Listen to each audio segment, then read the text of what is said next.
누가복음 13장 22절에서 30절 말씀 제가 봉독해 드리겠습니다. 22절입니다. 예수께서 각 성, 각 마을로 다니사 가르치시며 예루살렘으로 여행하시더니 어떤 사람이 여짜오되 주여 구원을 받는 자가 적으니이까 그들에게 이르시되 좁은 문으로 들어가기를 힘쓰라. 내가 너희에게 이르노니 들어가기를 구하여도 못하는 자가 많으리라. 집 주인이 일어나 문을 한 번 닫은 후에 너희가 밖에 서서 문을 두드리며 주여 열어주소서 하면 그가 대답하여 이르되 나는 너희가 어디에서 온 자인지 알지 못하노라 하리니 그때 너희가 말하되 우리는 주 앞에서 먹고 마셨으며 주는 또한 우리를 길거리에서 가르치셨나이다 하나 그가 너희에게 말하여 이르되 나는 너희가 어디에서 왔는지 알지 못하노라. 해가 가는 모든 자들아 나를 떠나가라 하리라. 너희가 아브라함과 이삭과 야곱과 모든 선지자는 하나님 나라에 있고 오직 너희는 밖에 쫓겨난 것을 볼 때에 거기서 슬피 울며 이를 갈리라. 사람들이 동서남북으로부터 와서 하나님의 나라 잔치에 참여하리니 보라 나중된 자로서 먼저 될 자도 있고 먼저 된 자로서 나중될 자도 있느니라 하시더라. 아멘. 오늘 우리에게 주신 하나님 말씀을 통해서요 구원을 받는 자가 적은 이유, 구원을 받는 자가 적은 이유 이런 제목으로 하나님 말씀을 증거하겠습니다. 지난주까지 생각했던 예수님이 말씀하신 하나님의 나라는요 우리가 생각했던 모습과는 전혀 다른 모습이었어요. 우리가 생각하는 하나님의 나라는 어떤 모습이 임할까? 대부분 당시 많은 사람, 대부분의 유대인들이 생각했던 그 하나님의 나라는 어느 날 갑자기 크고 강력하게 임할 것이라고 생각을 했습니다. 그러니까 제자들도 어떻게 해요? 그런 나라가 올 줄로 생각했고요. 예수님, 그 당시 많은 사람들도 예수님께서 그렇게 임할 것이라 생각을 했습니다. 예수님께서 마지막 6월절에 예루살렘 입성할 때에 많은 사람들이 그렇게 환호했잖아요. 호산나 다윗의 자손이여 찬송하리로다 하면서 어떻게 해요? 그 예수님을 그렇게 기뻐하며 즐거워 맞이했던 그들이 불과 며칠 지나지 않아서 예수를 십자가에 못 박으라 한 이유가 무엇일까요? 예수님이 이제 예루살렘에 들어오셨으니까 저 로마군을 몰아내고 우리를 해방시켜주고 우리에게 자유를 줄 것이라 생각했거든요. 그런데 그렇지 않았어요. 예수님께 뭐하러 예루살렘에 들어가셨어요? 십자가에 못 박히러 들어가셨습니다. 그런데 사람들은 아무 일도 일어나지 않자 저 사람이 정말 메시아일까? 저 사람이 정말 성경에 말씀하는 그 그리스도일까? 하는 의심도 생기게 되어지고요. 그런 생각 가운데 어떻게 되어져요? 그런 생각이 이제 가룟 유다의 마음에 들어가게 되어지고 예수를 팔게 되었습니다. 그러나 예수님은 그런 나라가 아니라고 분명히 말씀했어요. 예수님께서 말씀하신 하나님의 나라는요 사람들이 볼 때 아주 작고 미약해서 사람들이 거들떠 보지도 않는 뭐 같아요? 겨자씨와 같고 가루 서말 속에 넣은 누룩과 같다고 말씀했습니다. 그것이 뭐가 되겠습니까? 아주 보잘것없고 그러니까 내세울 것이 없는 사람들. 그러나 그것을 통해서 어떻게 해요? 하나님의 나라가 임하게 되어진다 했습니다. 예수님께서 뽑으신 12제자의 면면을 보면은 그렇습니다. 예수님께서 뽑으신 12제자, 그 제자를 뽑기에 저는 참 성경을 보면서 그 제자를 뽑기 위해서요 밤새도록 예수님 기도하셨어요. 기도하고 또 기도하고 하나님 아버지 누구를 뽑을까요? 여러분 우리 같으면 어떤 제자 뽑고 싶어요? 예? 그리고 여러분이 회사의 사장님이라면은 어떤 직원을 뽑고 싶어요? 서울대 나온 사람 뽑고 싶어요? 아니면 저기 지잡대라 해서 지방대 아무 이름 없는 사람 나온 사람 뽑고 싶어요? 어떤 사람 뽑으실래요? 그래도 될 수 있으면은 서울대 나온 사람 뽑고 싶겠죠. 그런데 그렇게 뽑아봤자 얼마 못 가서 어떡할까요? 도망가 버려요. 더 좋은 직장 가면은, 더 좋은 직장 나가면, 자고 나오면 가버릴 사람들. 그래도 우리는 그래도 어떻게 해요? 그런 사람 뽑으려고 합니다. 왜? 저 사람 있으면 그래도 뭔가 낫지 않을까. 그런데 오늘 예수님 어떤 사람 뽑으셨다고요? 별거 아닌 사람.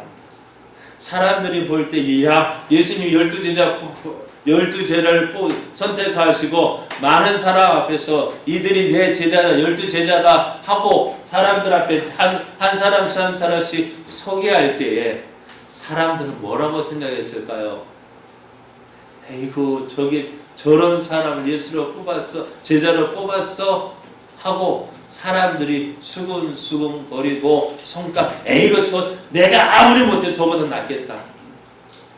그런 사람들이었다는 것. 그런데 이들이 어떻게 되어졌을까요? 이들이 오순절에 성령이 임하고 또 그들이 예수의 이름으로 나면서부터 안전병이 되었던 그 사람을 고치게 되어지자 많은 사람이 주목하게 되어집니다. 많은 사람이 그를 따르게, 그 베드로가 설교한 것을 듣고 예수를 믿게 되자 사내들인 공회에서는 이 베드로와 요한을 붙잡았어요. 그리고 그 공회 앞에 세워서 재판을 하는데 당시 제사장들과 서기관들, 바리새인들은 이 제자를 어떻게 생각했느냐? 그들이 베드로와 요한이 담대하게 말함을 보고 그들을 본래 학문 없는 범인으로 알았다고 했습니다. 보통 사람, 평범한 사람, 사실 이들이 베드로와 요한이 갈릴리 사람들이잖아요. 거기는 배운 것도 없어요. 무식쟁이였다고 생각했습니다. 그런데 어떻게 해요? 그들이 사람들 앞에서 담대히 말하는 거예요. 그런데 어떻게 그렇게 되었느냐?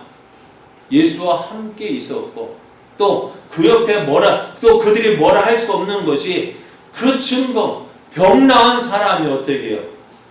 베드로와 요한 옆에 서 있는 것 보고 할 말이 없는 거예요. 아이고, 저런 게 예수의 제자야 라고 했던 그 사람들, 아무것도 내세울 것도 없었던 그들이 이제는 어떻게 해요?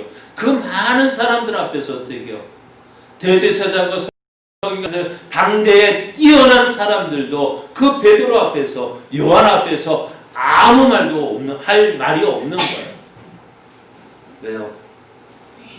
그들을 통해서. 그러니까 어떻게 앞에서 말했던 겨자씨 하나를 갖고 가루 소말 속에 푼 누룩과 같이 아주 미미한 그 존재가 오늘 예수를 믿고 예수님의 의지하고 예수님의 함께 예수님이 보내신 성령을 통해서 이들이 어떻게 해요? 초대교회의 기초를 쌓게 되어졌고 그 역사가 지금까지 오늘 우리에게까지 이어지고 있다는 것입니다. 그래서 예수님은 어떻게 해요? 오직 성령이 너희에게 임하시면 너희가 권능을 받고 예루살렘과 온 유대와 사마리아와 땅끝까지로 내 증인이 되리라 하셨습니다.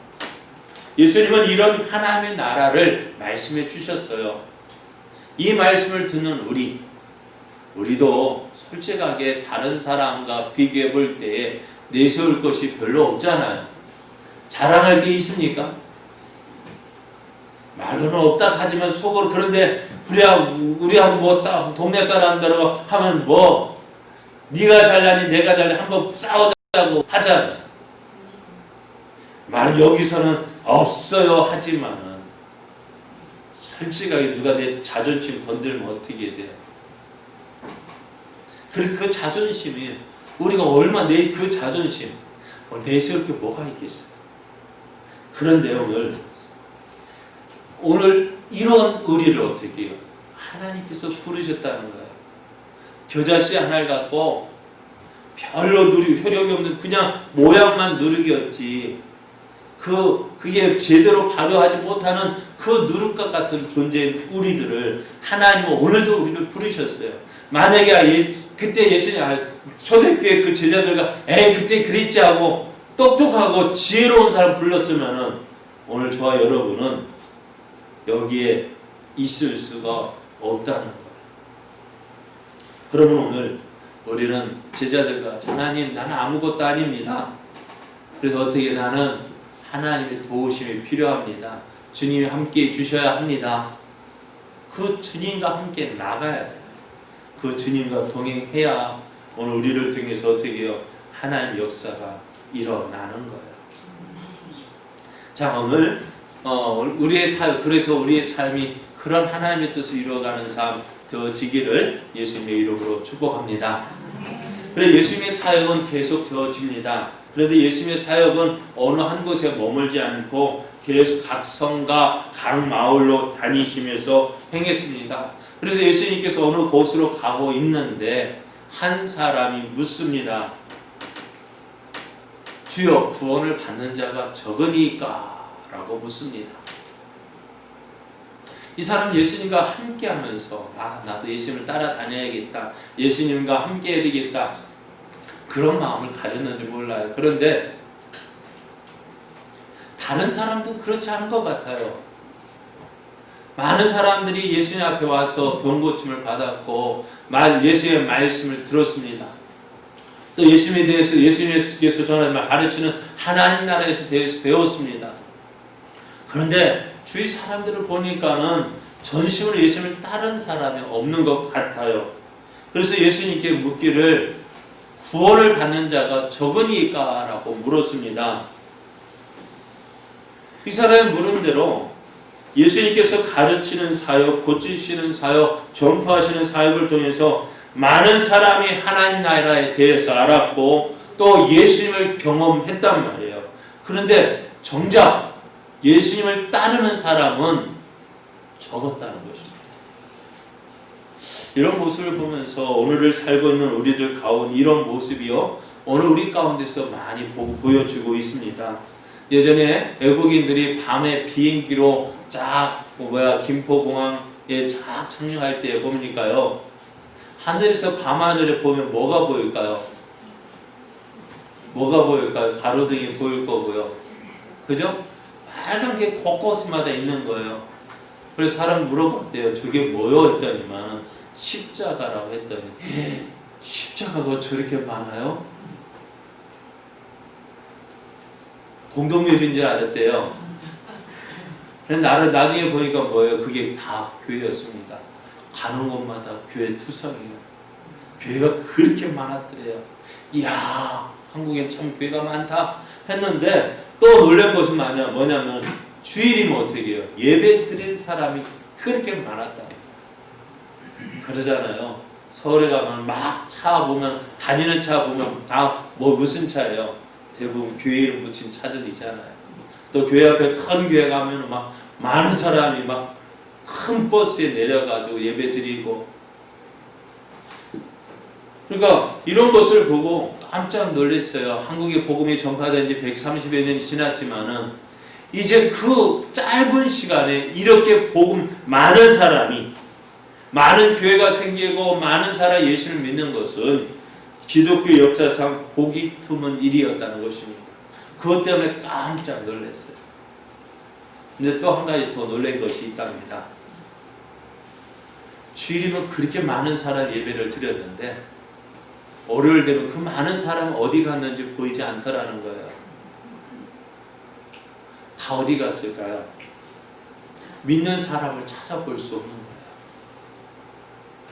거예요. 지난주에 이제 기독교 우리 교단에 신문이 있습니다. 기독교 보면 이런 신문이, 이런 기사가 나왔어요.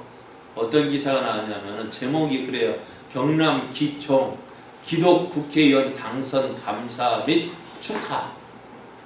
그래서 경남 국회의원이 16명이래요. 경상남도에 16명의 국회의원이 있는데 그 중에서 13명이 기독교인이래요. 안 놀래네요?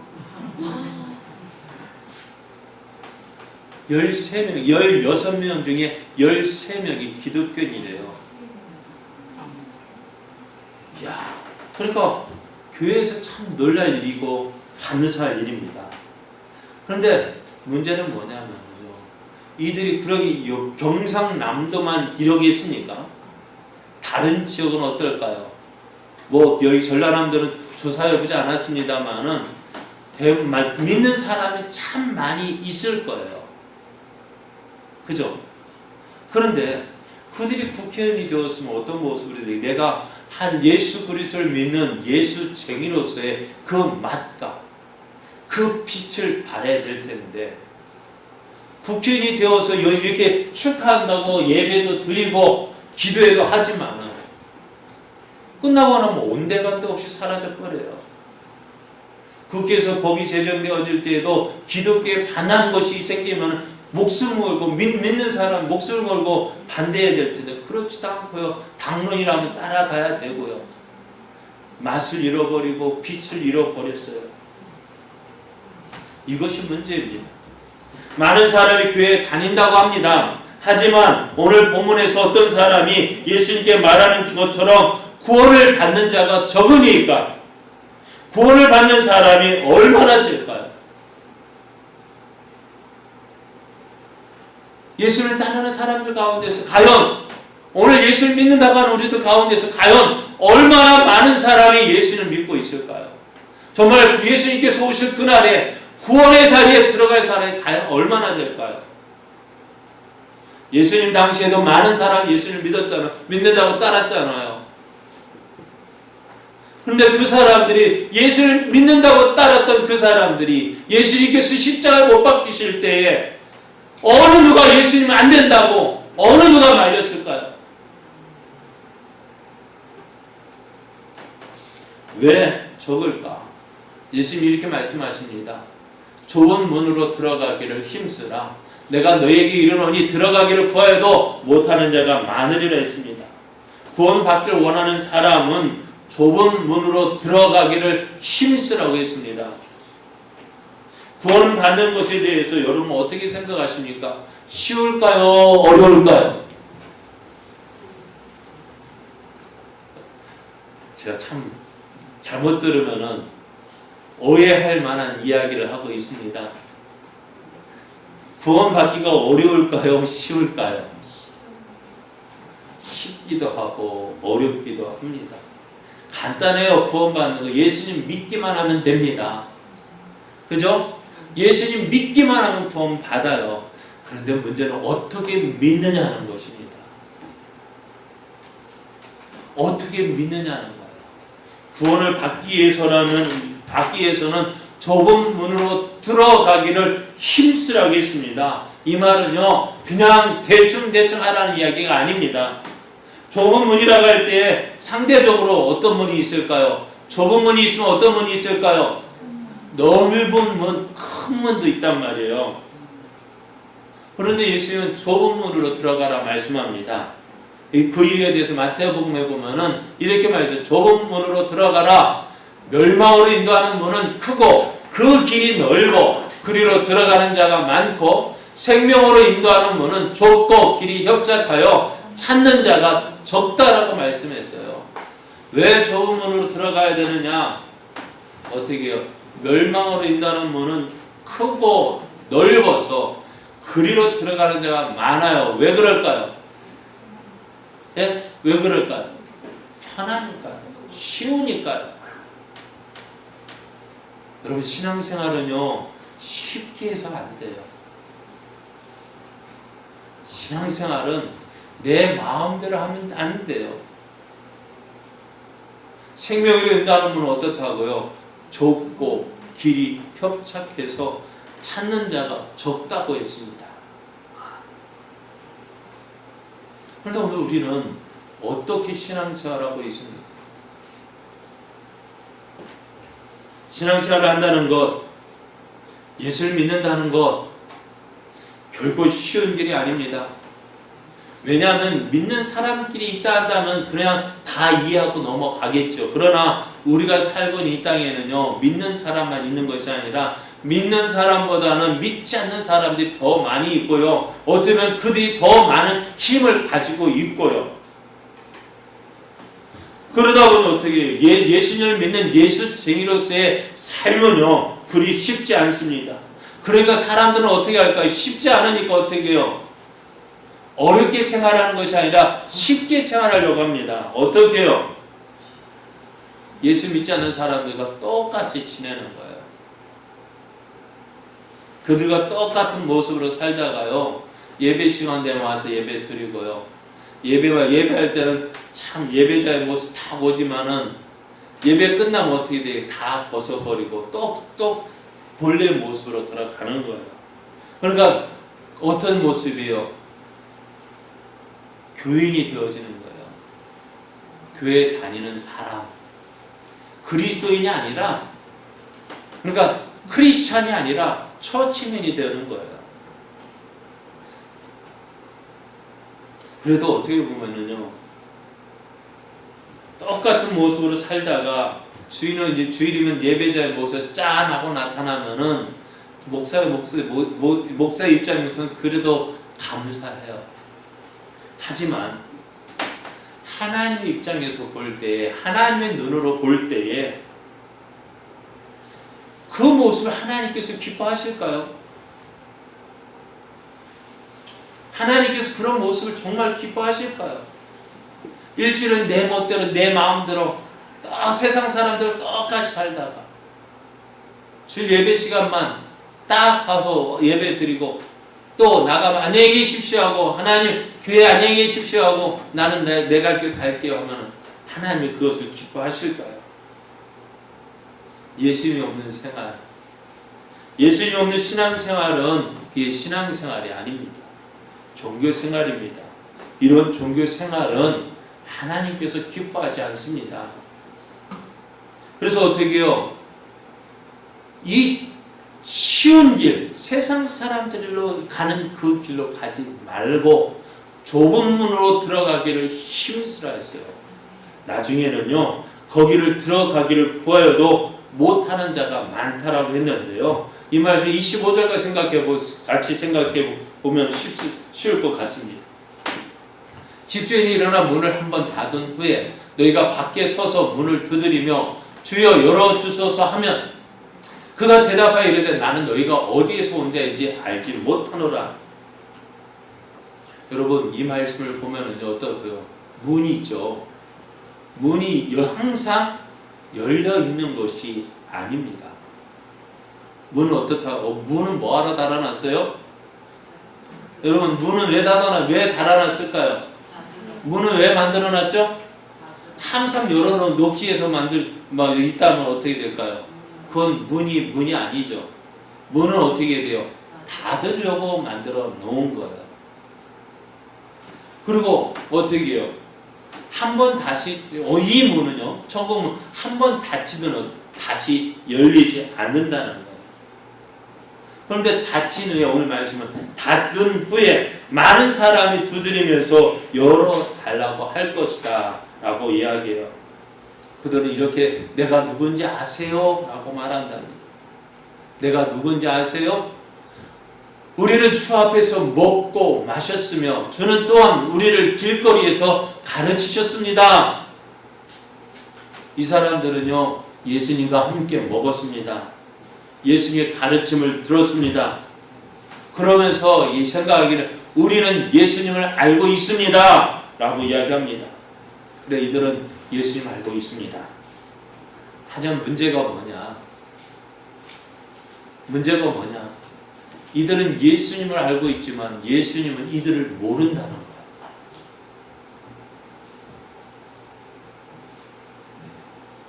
나는 예수님을 알고 있지만 예수님은 나를 모른다 할 때 그것만큼 큰 낭패는 없을 거예요. 여러분, 누구입니까? 여러분 아시죠?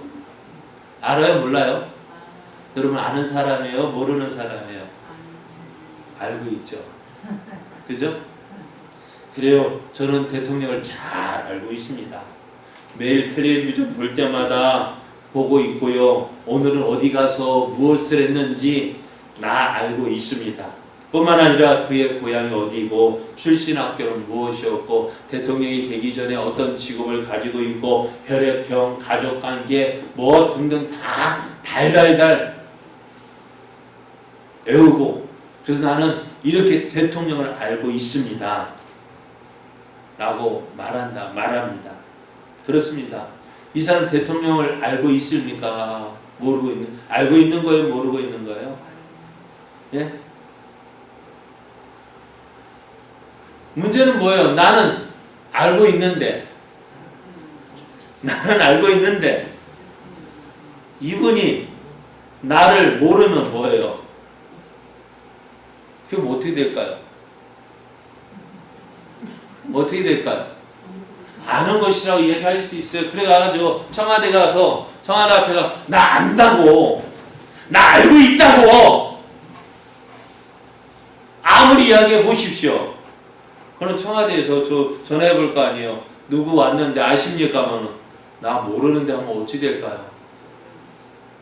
들어갈 수 있을까 없을까요? 없어요. 그렇습니다.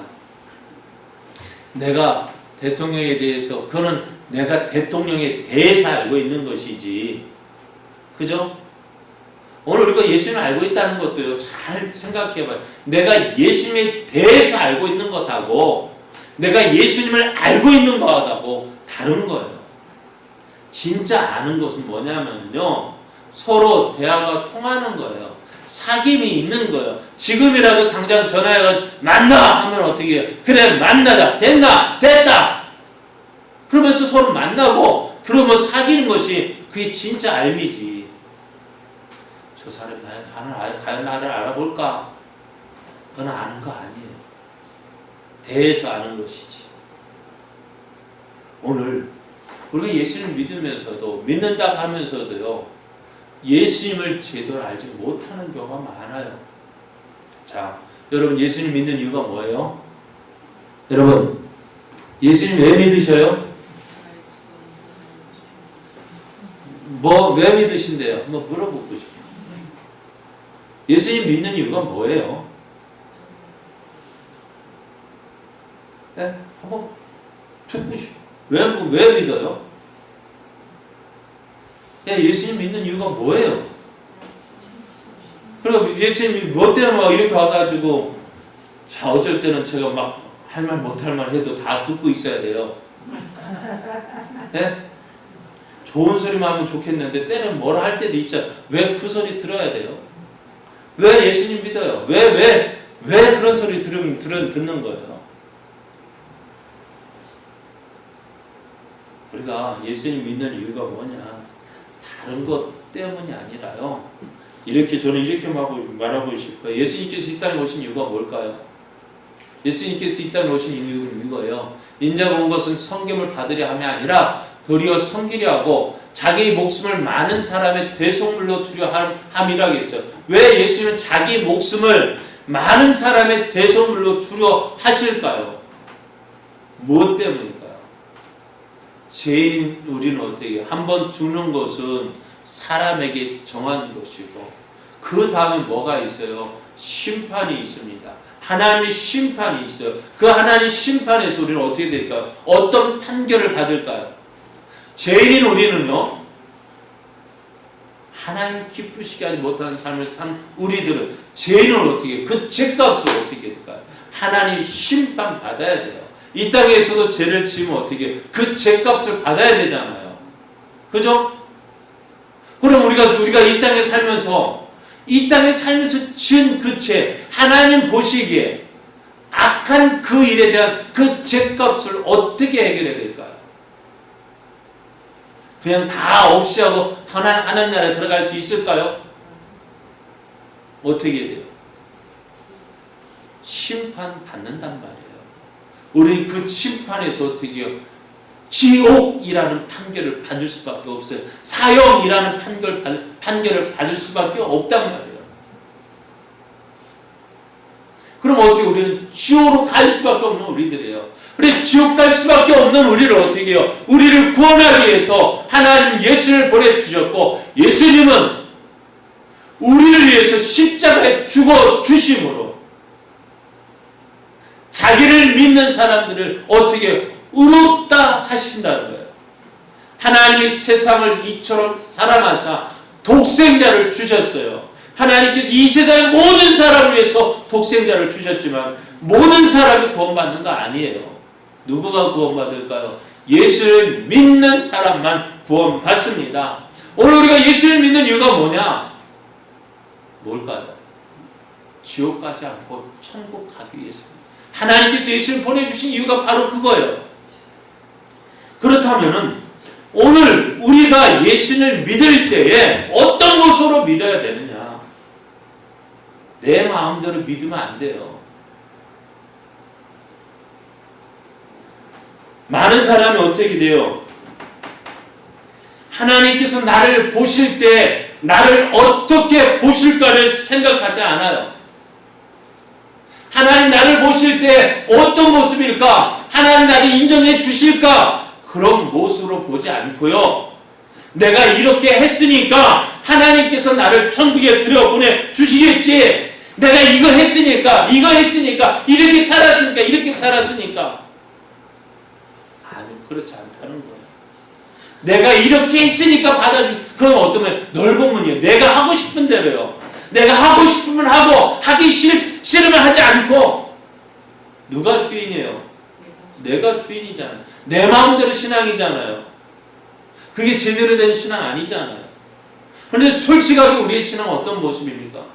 내가 하고 싶으면 하고 하기 싫으면 안 하고. 누가 주인이에요? 그 하나님이 기뻐하실까요? 그게 좁은 문입니까? 아니잖아요. 넓은 문이잖아요. 내가 하고 싶은 대로 하는 것이잖아요. 내가 할 만한 하면 하고 하기 싫으면 안 하고. 그리고 제대로 된 모습이 나오겠습니까? 안 나오지요. 맨날 짝퉁 같은 불량품 신앙이죠.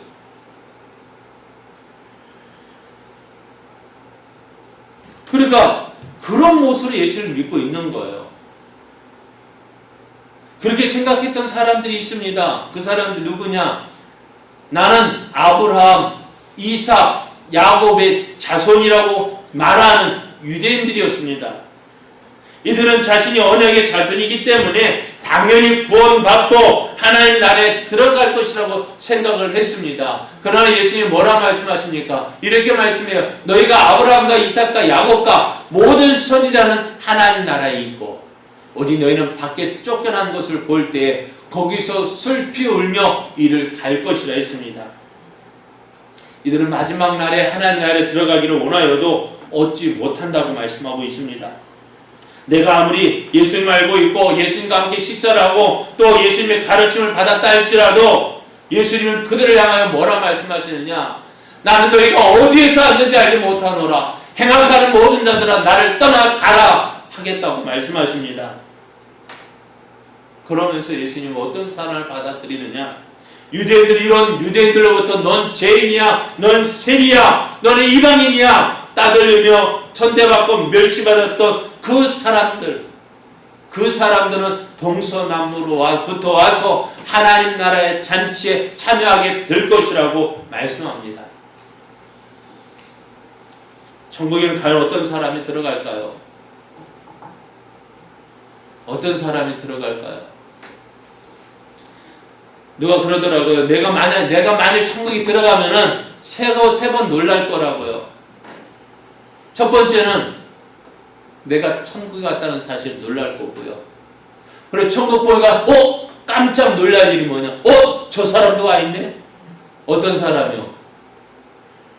이 땅에서 살 때 저 사람 분명히 천국 못 올 거라 생각했는데 그 사람이 천국에 와 있는 거예요. 또 한 번 어떻게 놀릴까요? 이 사람과 천국에서 만나죠. 그렇게 약속했는데 아버지 그 사람은 없어요. 천국이 없으면 어디 갔을까요? 지옥 갔다는 것입니다. 왜 이렇게 되었을까요? 우리가 보는 세상하고 우리가 보는 눈하고 하나님 보는 눈과 다르다는 것입니다. 사랑하는 여러분, 오늘 우리의 믿음의 모습은 어떤 모습입니까? 왜 구원받는 자가 적을까요? 좁은 문으로 들어가는 사람이 없기 때문에 그렇습니다. 좁은 문으로 들어가려 하지 않기 때문에 그렇습니다. 하나님께서 나를 어떻게 보실 것인지에 대해서는 신경 쓰지 않고 현재 내 모습에 만족하며 내 기분대로 내 하고 싶은 대로 하면서 나 하나님 나 이것이 믿음 생활이라고 하고 있는 우리들 아닙니다. 조심하십시오. 내가 예수님을 알고 예수님과 함께 먹고 마셨으며 우리 예수님의 가르침을 배웠다 하지만 예수님은 나를 도무지 알지 못한다고 하시는 그 사람이 될 확률이 우리가 높을까요? 낮을까요? 여러분 솔직히 여러분이 판단해 보십시오. 과연 나는 예수님 나를 알아보실까 못 알아보실까? 지금 내 모습처럼 이렇게 신앙생활을 한다면은 예수님이 과연 뭐라 하실까? 오 반갑다고 나를 맞아주실까? 내 너를 도무지 알지 못한다고 하시며 밖으로 쫓아내실까?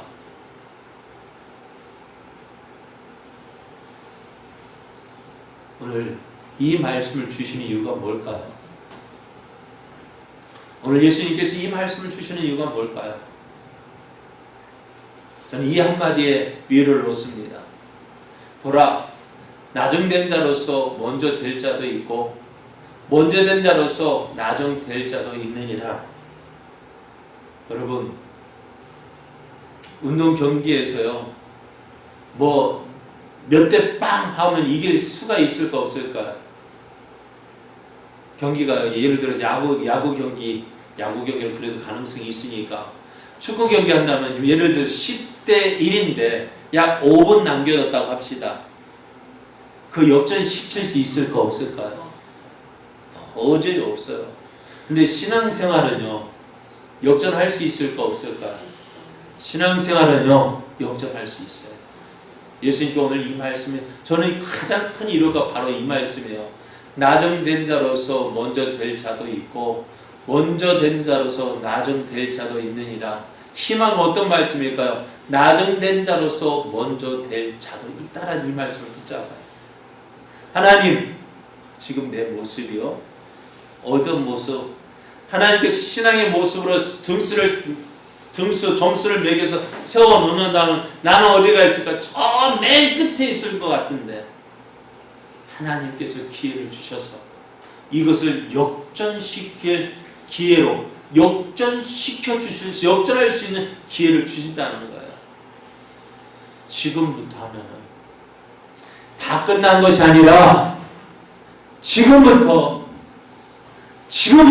다시 시작하면 어떻다고요? 역전할 수 있다고요. 그러므로 우리는 어떻게 해요? 포기하지 마. 아이고 다 끝났네. 뭐 포기할 것이 아니라 이 말씀 붙잡고 삽시다. 나중된 자로서, 그렇습니다. 하나님, 나는 나중된 자로서 주님 앞에서 내세울 것 아무것도 없습니다. 그러나 이제부터 말씀을 듣고 이제부터 내가 지금까지 내 모습, 내 마음대로 내 하고 싶은 대로 하면서도 나 예수 잘 믿고 있다고 생각했던 그거 다 내려놓고 이제 정말 하나님 무엇을 기뻐하실지, 정말 하나님께서 원하시는 것이 무엇인지, 하나님 이제부터는 하나님 기뻐하시는 삶이 무엇인지 그것 찾아서 하나님이 기쁘시게 하는 삶 살아가겠습니다. 그리할 때 어떻게 될까요? 역전이 일어나는 거예요. 그렇다고 이제 나는 다 됐으니까 그런 사람 어떻게 된다고? 나중될 수 있다고요. 조심해야 됩니다. 오늘 우리들의 모습, 이런 모습이 먼저 된 대로 나중 될 자가 되어서는 안 되겠죠. 그죠? 여러분, 이제 어떻게 할까요? 내 마음대로, 신앙생활 내 마음대로 하는 것이 아니라 누가 보시는 대로, 하나님 보시기에 좋은 대로 해야 됩니다. 내가 원하는 대로 하는 것이 아니라 하나님이 원하신 대로 해야 됩니다. 그것이 진짜 신앙생활이에요. 그것이 진짜 예수쟁이의 맛이고요. 그래야 할 때 어떻게 될까요? 그것이 좁은 문으로 들어가는 거예요. 내 마음대로가 아니라 주님 기뻐하신 뜻대로 살아가는 그 믿음, 그것이 정말 하나님 기쁘시게 하는 것이고 그것이 좁은 문으로 들어가는 믿음입니다. 여러분, 구원을 받는 자가 적은 이유가 뭘까요? 좁은 문으로 들어가려 하지 않기 때문에 그렇습니다. 그러나 오늘 이 말씀을 듣는 저와 여러분, 좁은 문으로 들어갑시다. 내 마음대로 사는 신앙생활이 아니라 주님이 기뻐하시는 신앙생활, 주님이 인정하시는 신앙생활, 그 신앙생활을 함으로 정말로 좁은 문으로 들어가 하나님 나라에 들어가는 그 영광의 나라에 들어가는 귀한 믿음의 사람 되어지기를 예수님의 이름으로 축복합니다. 아멘.